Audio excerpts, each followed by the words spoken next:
Hello and welcome to Chetan Bharat learning and also welcome to MCQ series ਜਿੱਥੇ ਆਪਾਂ Punjab GK cover ਕਰ ਰਹੇ ਹਾਂ ਤੇ ਅੱਜ ਆਪਾਂ MCQ ਕਵਰ ਕਰਾਂਗੇ from the period of rise of Sikh empire under Maharaja Ranjit Singh till Indian independence ਤੇ ਮੇਨ ਫੋਕਸ ਆਪਣਾ ਹੋਊਗਾ ਮਹਾਰਾਜਾ ਰਣਜੀਤ ਸਿੰਘ ਜੀ ਦੇ ਐਡਮਿਨਿਸਟ੍ਰੇਸ਼ਨ ਤੇ ਉਹਨਾਂ ਹੇਠਾਂ ਲੜੀਆਂ ਗਈ ਵਾਰਸ ਐਂਗਲੋ ਸਿੱਖ ਵਾਰ ਤੇ ਨਾਲ ਹੀ ਰਿਲੀਜੀਅਸ ਰਿਫਾਰਮ ਮੂਵਮੈਂਟਸ ਤੇ ਸ਼ੁਰੂ ਕਰਦੇ ਹਾਂ with the first question which is based on ਛੋਟਾ ਘੱਲੂਘਾਰਾ Consider the following statements and find correct statement as your answer.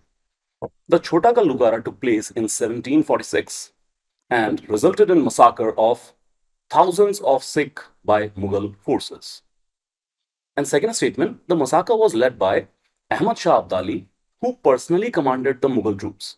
So, ਜੋ ਪਹਿਲਾ ਜਾਂ ਛੋਟਾ ਘੱਲੂਘਾਰਾ ਸੀਗਾ ਇਹ ਮੁਗਲ ਫੋਰਸਸ ਦੇ ਨਾਲ ਲੜਾਈ ਦਾ ਨਤੀਜਾ ਸੀ ਜਾਂ ਫਿਰ ਅਫਗਾਨੀ ਫੋਰਸਸ ਨਾਲ ਸੋ ਸੈਕੰਡ ਸਟੇਟਮੈਂਟ ਜੋ ਆਪਾਂ ਦੇਖੀਏ ਅਹਿਮਦ ਸ਼ਾਹ ਅਬਦਾਲੀ ਮੁਗਲ ਟਰੂਪਸ ਨੂੰ ਕਿਉਂ ਲੀਡ ਕਰੂਗਾ ਅਹਿਮਦ ਸ਼ਾਹ ਅਬਦਾਲੀ ਵਾਸ ਅਫਗਾਨ ਸੋ second statement is incorrect.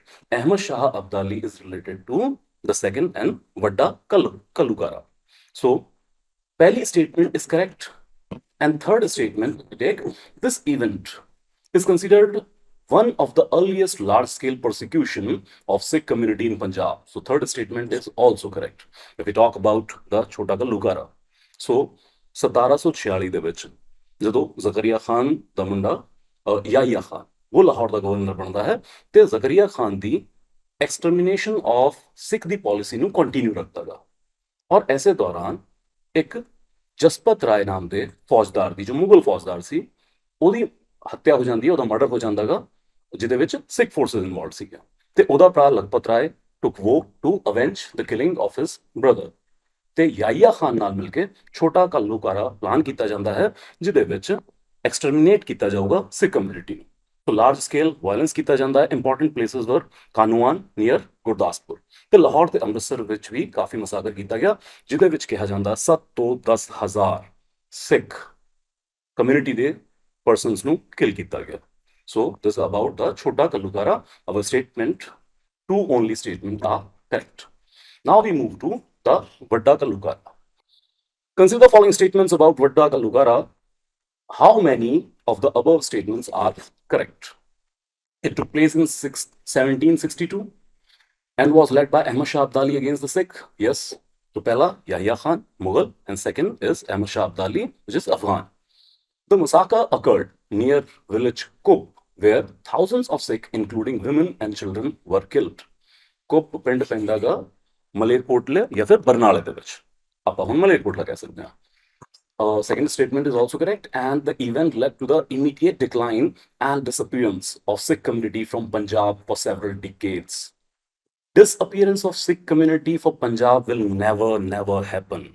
ਔਰ ਇਹ ਭੱਜਣ ਵਾਲੀ ਕੌਮ ਵੀ ਨਹੀਂ ਹੈ ਸਗੋਂ ਇਸ ਇਵੈਂਟ ਤੋਂ ਬਾਅਦ ਰੀਅਲਾਈਨ ਹੋਣਗੀਆਂ ਫੋਰਸਸ ਆਪਦੇ ਆਪ ਨੂੰ ਇਕੱਠੀਆਂ ਕਰਨਗੀਆਂ 1799 ਦੇ ਵਿੱਚ ਲਾਹੌਰ ਜਿੱਤਿਆ ਜਾਊਗਾ ਤੇ 1801 ਦੇ ਵਿੱਚ ਮਹਾਰਾਜਾ ਰਣਜੀਤ ਸਿੰਘ ਦੇ ਥਰੂ ਸਿੱਖ ਰਾਜ ਦੀ ਸਥਾਪਨਾ ਕੀਤੀ ਜਾਊਗੀ ਤੇ ਆਉਣ ਵਾਲੇ ਟਾਈਮ ਦੇ ਵਿੱਚ ਸਿੱਖ ਕਮਿਊਨਿਟੀ ਇੱਥੇ ਔਰ ਸਟਰੋਂਗ ਹੋਊਗੀ ਇਸ ਖਿੱਤੇ ਵਿੱਚ ਰਹਿਣ ਵਾਲੇ ਸਾਰੀ ਹੀ ਕਮਿਊਨਿਟੀ ਔਰ ਸਟਰੋਂਗ ਹੋ ਕੇ ਇੱਕ ਆਪਣਾ ਰਾਜ ਸਥਾਪਿਤ ਕਰੂਗੀ so if we talk about Vadda ਘੱਲੂਘਾਰਾ so Ahmad Shah Abdali 18th century ਦੇ ਦੌਰਾਨ ਲਗਾਤਾਰ ਹਮਲੇ ਕਰ ਰਿਹਾ ਸੀ ਭਾਰਤ ਤੇ ਐਸੇ ਦੌਰਾਨ ਸਿੱਖ ਫੋਰਸਸ ਵੀ ਰਾਈਜ਼ ਤੇ ਸਨ ਤੇ ਇਹ ਵੀ ਰਿਕਾਰਡਡ ਹਿਸਟਰੀ ਮਿਲਦੀ ਹੈ ਕਿ ਜਦੋਂ ਅਹਿਮਦ ਸ਼ਾਹ ਅਬਦਾਲੀ ਹਿੰਦੁਸਤਾਨ ਦੇ ਅੱਡ-ਅੱਡ ਹਿੱਸਿਆਂ ਨੂੰ ਲੁੱਟ ਕੇ ਵਾਪਸ ਅਫਗਾਨਿਸਤਾਨ ਜਾ ਰਿਹਾ ਸੀ ਹੁੰਦਾ ਤਾਂ ਫਿਰ ਇੱਥੇ ਸਿੱਖ ਫੋਰਸਸ ਉਹਨਾਂ ਤੇ ਹਮਲਾ ਕਰਕੇ ਉਹਦਾ ਬਹੁਤ ਸਾਰਾ ਲੁੱਟਿਆ ਹੋਇਆ ਮਾਲ ਖੁਦ ਲੁੱਟ ਲੈਂਦੇ ਸੀਗੇ ਤੇ ਇਸ ਤੋਂ ਕਾਫੀ ਪਰੇਸ਼ਾਨ ਸੀਗਾ ਅਹਿਮਦ ਸ਼ਾਹ ਅਬਦਾਲੀ ਤੇ ਫਿਰ ਐਕਸਟਰਮੀਨੇਸ਼ਨ ਆਫ ਸਿੱਖ ਦੀ ਪਾਲਿਸੀ ਨੂੰ ਅਪਣਾਉਂਦੇ ਹੋਇਆਂ ਇਹ ਵੱਡਾ ਘੱਲੂਘਾਰਾ ਪਲਾਨ ਕੀਤਾ ਗਿਆ ਕੁੱਪ ਵਿਲੇਜ ਜਿਹੜਾ ਕਿ ਮਲੇਰਕੋਟਲੇ ਦੇ ਵਿੱਚ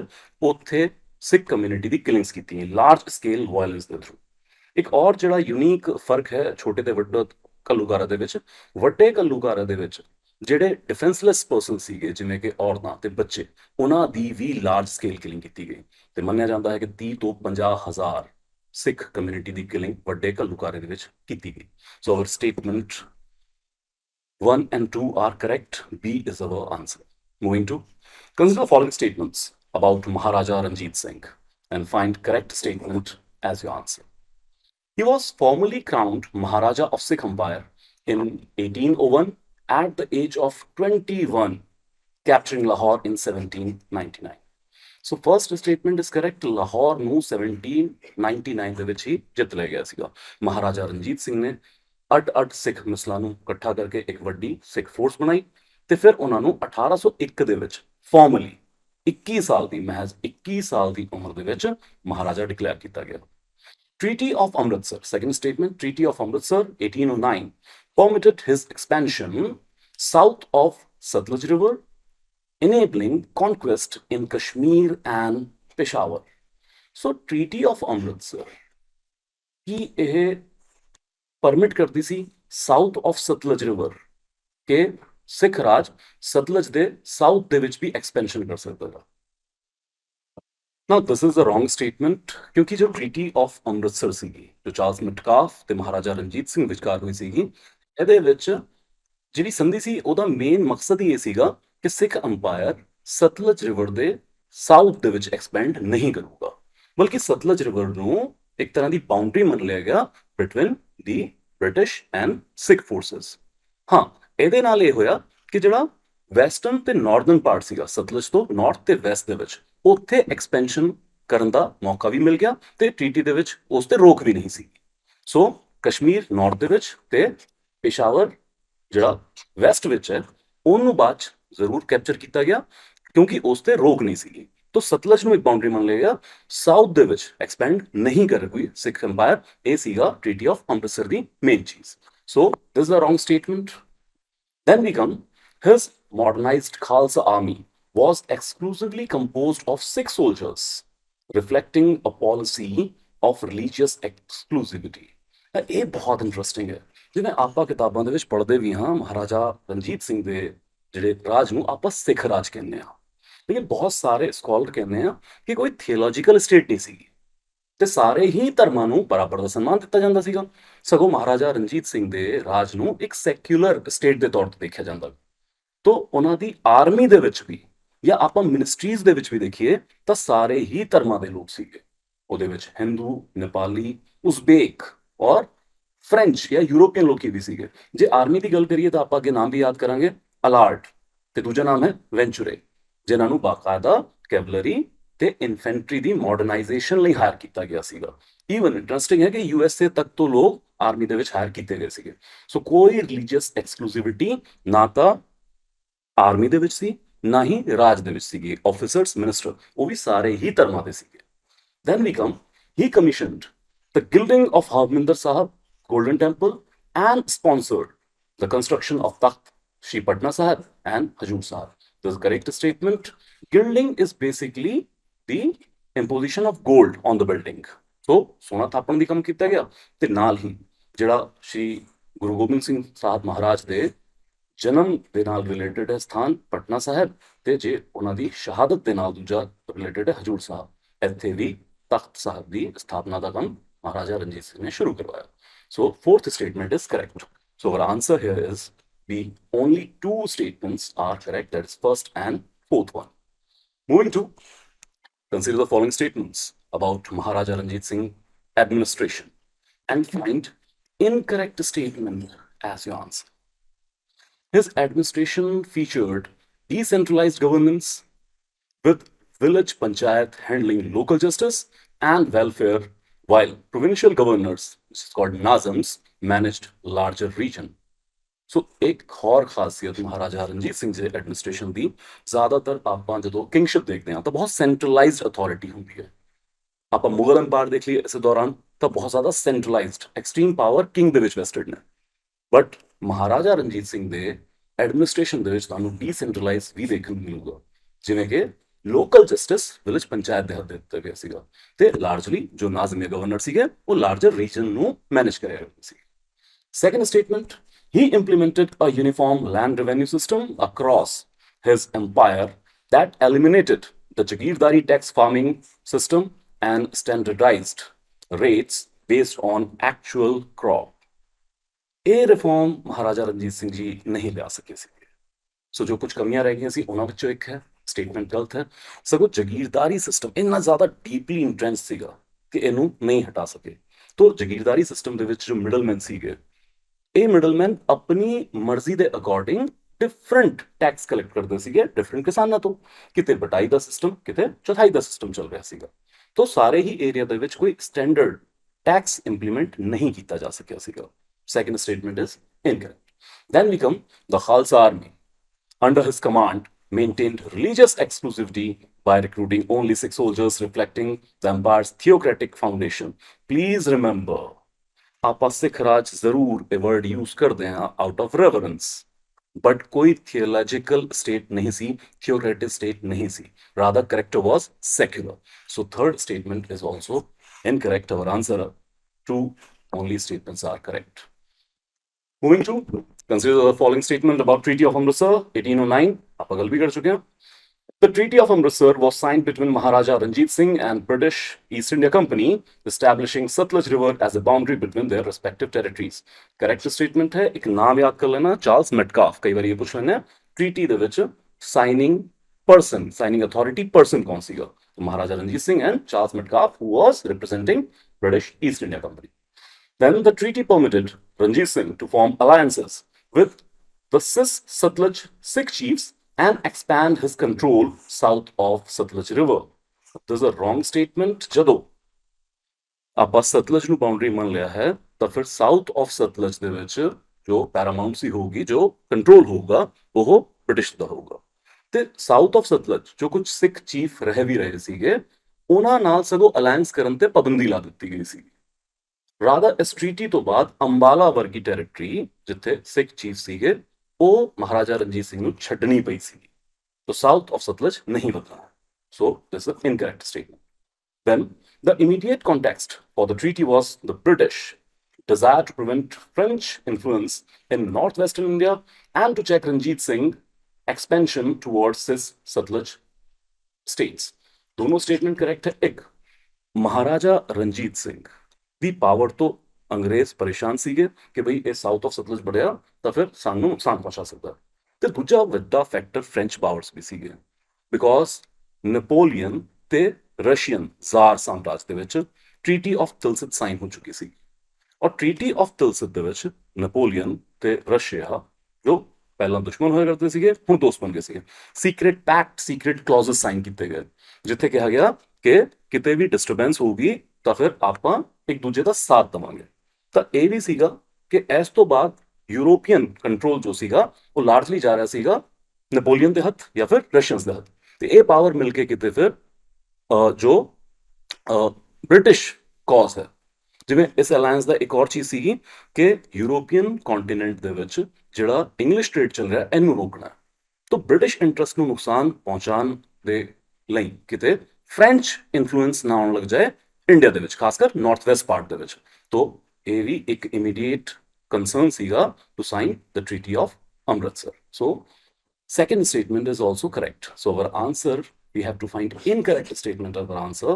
So A, one only is incorrect. Moving to the department, position and who was the holder. So consider following pairs regarding Maharaja Ranjit Singh administration. So that's the factual aap yaad kar lenge and we have to find kitne correctly matched hain. So Prime Minister Raja Dhyan Singh, Foreign Minister Fakir Azuddin, Finance Minister Diwan Dinanath, and Home Minister Fakir Nuruddin. Here all the statements are correct, and here we can see that from different religious identity people were there. So like अगर Mughals ਨਾਲ ਲੜਾਈ ਵੀ ਚੱਲ ਰਹੀ ਹੈ ਤਾਂ ਇਹ ਨਹੀਂ ਹੈ ਕਿ ਇਸਲਾਮ ਨੂੰ ਆਪਾਂ जो है एक्सटर्मिनेट कर दिया एडमिनिस्ट्रेशन। तो so we are having Muslim names जो कि बहुत important, like home minister, like foreign minister, वो मुस्लिम आइडेंटिटी दे भी बनाए गए। So here all are correctly matched. Moving to consider following pairs regarding major battles during Maharaja Ranjit Singh reign and find that how many pairs are correctly matched here. So first, Battle of Lahore, 1799, capture of Lahore from the Mughal governor. Second, Battle of Multan, 1818, annexation of Multan from Durrani Empire. So ਇਹਦੇ ਚ basically 1799 ਦੇ ਵਿੱਚ ਲਾਹੌਰ ਜਿੱਤ ਲਿਆ ਗਿਆ ਸੀਗਾ। ਹਾਲਾਂਕਿ ਇਸ ਥੋੜਾ ਜਿਹਾ ਅਗਰ ਆਪਾਂ ਕਰੈਕਸ਼ਨ ਕਰੀਏ, Mughal governor at the immediate point of time ਜਦੋਂ ਆਪਾਂ ਉੱਥੇ ਜਾ ਕੇ ਲਾਹੌਰ ਕੈਪਚਰ ਕਰ ਰਹੇ ਹਾਂ ਤਾਂ ਉੱਥੇ ਦੂਜੀ ਮਿਸਲਾਂ ਨੇ ਆਲਰੇਡੀ ਕੈਪਚਰ ਕੀਤਾ ਹੋਇਆ ਸੀਗਾ, ਬਟ ਹਾਂ largely it is correct statement. Then the Battle of Multan 1818 annexation of Multan from Durrani Empire, हाँ जी दुर्रानी एम्पायर तो ही ले गया।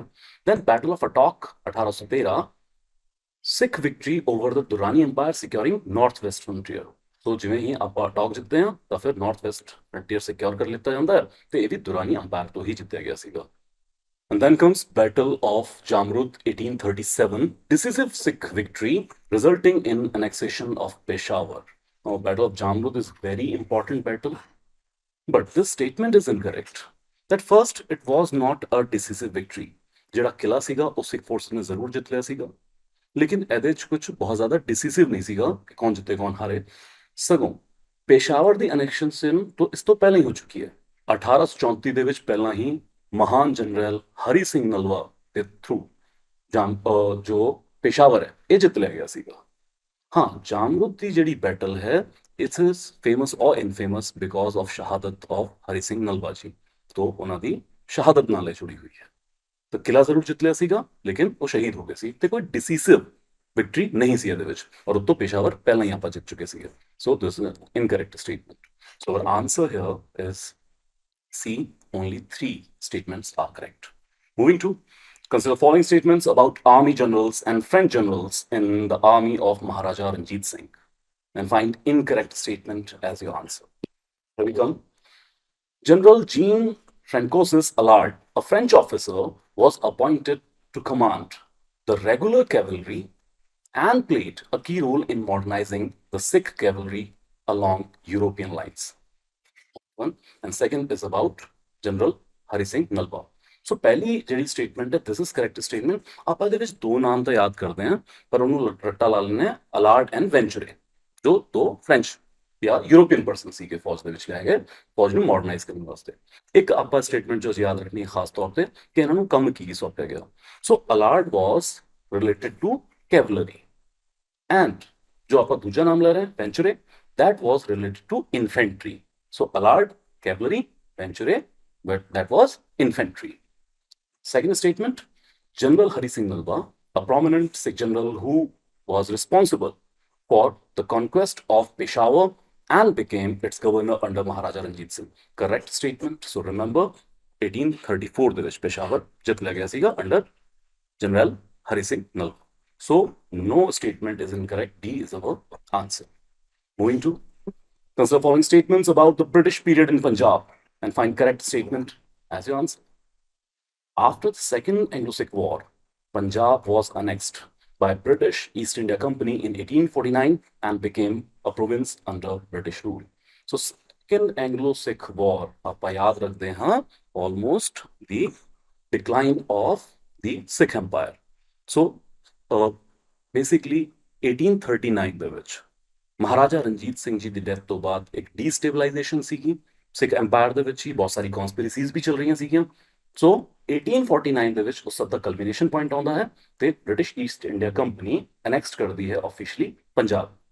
Second, the British introduced extensive canal irrigation and agriculture reforms, transforming Punjab into one of the richest farming regions in India. Punjab ਵਰਗੀ ਧਰਤੀ ਜਦੋਂ British colonial power ਨੂੰ ਮਿਲੀ ਤਾਂ ਫਿਰ ਇੱਥੇ ਦੇ ਰਿਸੋਰਸਿਸ ਨੂੰ ਉਹਨਾਂ ਨੇ ਲੁੱਟਣਾ ਸੀ ਔਰ ਵੱਧ ਤੋਂ ਵੱਧ ਕਮਾਈ ਕਰਨੀ ਸੀਗੀ। ਤੇ ਫਿਰ ਇੱਥੇ ਖੇਤੀ ਵਾਲੀ ਜਿਹੜੀ ਜ਼ਮੀਨ ਹੈ ਇਹਦਾ ਫੁੱਲ ਪੋਟੈਂਸ਼ੀਅਲ ਯੂਜ਼ ਕਰਨ ਵਾਸਤੇ ਕੀ ਕੀਤਾ ਗਿਆ, ਐਗਰੀਕਲਚਰ ਰਿਫਾਰਮ ਲਿਆਏ ਗਏ ਤੇ ਨਾਲ ਹੀ ਕਨਾਲ ਇਰੀਗੇਸ਼ਨ ਸਿਸਟਮ ਨੂੰ ਵੱਧ ਤੋਂ ਵੱਧ ਪ੍ਰਮੋਟ ਕੀਤਾ ਗਿਆ। ਹਾਲਾਂਕਿ ਉਹਦੇ ਵਿੱਚ ਬਹੁਤ ਸਾਰਾ ਕਨਾਲ ਸਿਸਟਮ ਅੱਜ ਪਾਕਿਸਤਾਨ ਵਾਲੇ ਪੰਜਾਬ ਏਰੀਆ ਦੇ ਵਿੱਚ। So this statement is also correct. And third, Punjab province remained largely unaffected by the Indian Rebellion of 1857 with minimal disturbances compared to other regions. Now, this is a true fact. जो 1857 ਦੀ ਕ੍ਰਾਂਤੀ ਦਾ ਅਸਰ ਦੇਖਣ ਨੂੰ ਮਿਲੂਗਾ ਉਹ ਤੁਹਾਨੂੰ ਅਵਧ, ਦਿੱਲੀ ਤੇ central India ਦੇ ਵਿੱਚ ਜ਼ਿਆਦਾ ਦੇਖਣ ਨੂੰ ਮਿਲੂਗਾ। ਤਾਂ ਉਸ ਕ੍ਰਾਂਤੀ ਦਾ ਬਹੁਤ ਜ਼ਿਆਦਾ ਇੰਪੈਕਟ ਜੋ ਹੈ ਉਹ ਪੰਜਾਬ 'ਚ ਨਹੀਂ ਰਿਹਾ। ਸਗੋਂ ਜੇ ਆਪਾਂ ਦੇਖੀਏ ਤਾਂ ਪੰਜਾਬ ਉਸ ਵਕਤ ਬੇਸ ਸੀਗਾ ਬ੍ਰਿਟਿਸ਼ ਆਰਮੀ ਦਾ, ਸਗੋਂ ਬ੍ਰਿਟਿਸ਼ ਆਰਮੀ ਨੂੰ ਇਸ ਏਰੀਆ ਤੋਂ ਸਪੋਰਟ ਮਿਲਦੀ ਸੀਗੀ to curb the 1857 revolt. So third statement is correct. So our answer here that all three statements are correct. Moving to the following statements about First Anglo-Sikh War and find correct statement as your answer. The immediate cause of First Anglo-Sikh War was crossing of the Satluj River by Sikh forces in December 1845, which the British interpreted as an act of aggression. Now, this is a correct statement.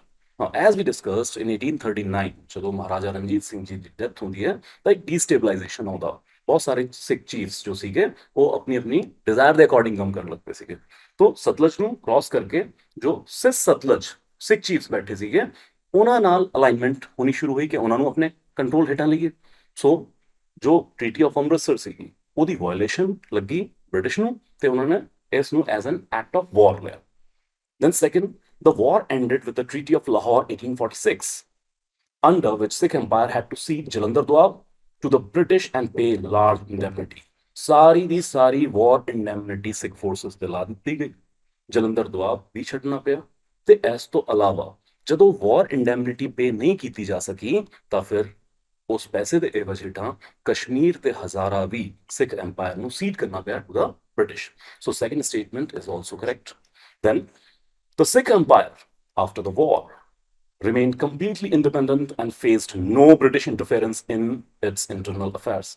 So, ਜਦੋਂ ਆਪਾਂ ਪਹਿਲਾਂ ਹੀ ਗੱਲ ਕਰ ਰਹੇ ਸੀਗੇ ਇੱਕ question ਦੇ ਵਿੱਚ ਐਨੈਕਸੇਸ਼ਨ, ਸੋ ਜਦੋਂ ਆਪਾਂ ਗੱਲ ਕਰਦੇ ਹਾਂ ਐਨੈਕਸੇਸ਼ਨ ਦੀ ਜਾਂ ਫਿਰ ਉਸ ਤੋਂ ਪਹਿਲਾਂ 1846 ਦੇ ਵਿੱਚ ਵੀ 1849 ਤੱਕ ਕੰਪਲੀਟ ਐਨੈਕਸੇਸ਼ਨ ਹੋ ਜਾਊਗਾ। 1846 ਤੋਂ ਬਾਅਦ ਵੀ ਜੋ ਆਟੋਨੋਮੀ ਸੀ ਉਹ ਪੰਜਾਬ ਲੂਜ਼ ਕਰ ਗਿਆ ਸੀਗਾ, ਸਿੱਖ ਅੰਪਾਇਰ ਲੂਜ਼ ਕਰ ਗਿਆ ਸੀਗਾ। ਮਹਾਰਾਜਾ ਦਲੀਪ ਸਿੰਘ ਨੂੰ ਬਹੁਤ ਛੋਟੀ ਏਜ 5 ਸਾਲ ਦੀ ਉਮਰ ਦੇ ਵਿੱਚ ਤਖਤ ਤੇ ਬਿਠਾਇਆ ਗਿਆ। ਉਹਨਾਂ ਦੀ ਰੀਜਨ ਬਣਨੀ ਆ ਰਾਣੀ ਜਿੰਦ ਕੌਰ, ਲੇਕਿਨ ਉਹਨਾਂ ਕੋਲ ਜ਼ਿਆਦਾ ਪਾਵਰ ਨਹੀਂ ਸੀ।